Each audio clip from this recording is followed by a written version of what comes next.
नवरात्रि का पहला दिन था। उत्तराखंड के एक छोटे से गांव में हर तरफ दशहरा पर्व की खुशी और उल्लास छाया हुआ था। शाम को सभी बुजुर्ग और गांव वाले दुर्गा मंदिर में संध्या आरती के लिए इकट्ठा हुए। पूजा के बाद वे सब मिलकर पहाड़ की तलहटी की ओर जाने लगे। उस दिन की आराध्या देवी शैलपुत्री थीं। पहाड़ की तलहटी पर देवी का एक छोटा सा मंदिर था। लोग वहां अनुष्ठान करने और प्रार्थना करने पहुंचे, मगर जैसे ही वे मंदिर के पास पहुंचे, एक भयानक दृश्य उनका इंतजार कर रहा था। मंदिर के पास कोई व्यक्ति अचेत अवस्था में पड़ा था। पुजारी जब उसके नजदीक पहुंचे तो उन्हें पता चला कि वो मर चुका है। उसके कपड़े फटे हुए थे, चेहरा ऐसे कुचला हुआ लग रहा था जैसे किसी ने उस पर जबरदस्त दबाव डाला हो, और उसका पूरा शरीर गहरे घावों से भरा हुआ था। गांव में सनसनी फैल गई। नवरात्रि के पहले ही दिन इतना अमंगल। ग्रामीणों तुरंत पुलिस को सूचना दी। पुलिस आई, भीड़ को पीछे हटाया और शव की जांच की।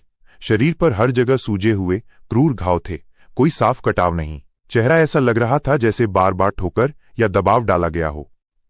पहचान के लिए पुलिस ने उसके फटे कपड़े, जैकेट और अंगुली की अंगूठी देखी। धीरे धीरे सच सामने आया, ये शव गांव के स्कूल के पीटी शिक्षक का था। सभी दंग रह गए। पुलिस ने आसपास की जगह को खंगाला।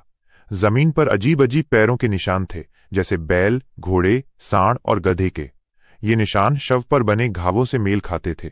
ऐसा लग रहा था जैसे किसी जानवरों के झुंड ने उसे रौंद दिया हो, मगर चारों ओर कोई जानवर नजर नहीं आ रहा था। पुलिस और ग्रामीणों की उलझन और डर बढ़ गया। जब पोस्टमार्टम रिपोर्ट आई तो उसने और भी सिहरन पैदा कर दी। शव पर बने घावों के बीच साफ साफ बैल के खुरों के निशान मिले, और यह भी पता चला कि उस व्यक्ति को मरने से पहले भारी मात्रा में नशीला पदार्थ दिया गया था। चोटें यूं ही नहीं थीं, वे वही पैटर्न थीं जो घटनास्थल पर पाए गए पैरों के निशानों से मिलती थीं। इससे पुलिस को एक और एहसास हुआ, अगर ये सचमुच बैलों का झुंड था तो वो जंगली नहीं हो सकता था। आसपास कहीं जंगली बैल नहीं थे। इसका मतलब था कि ये जानवर पालतू थे और किसी गांव वाले के ही हो सकते थे। यानी कातिल या कातिल के जानवर उसी बस्ती के भीतर से आए होंगे। इसके बाद पुलिस ने गांव वालों से गहन पूछताछ शुरू की। जांच में पता चला कि पीटी शिक्षक ने पिछली शाम दुर्गा मंदिर परिसर में आयोजित डांडिया कार्यक्रम में हिस्सा लिया था। वहां उसने कई गिलास जूस पिया था।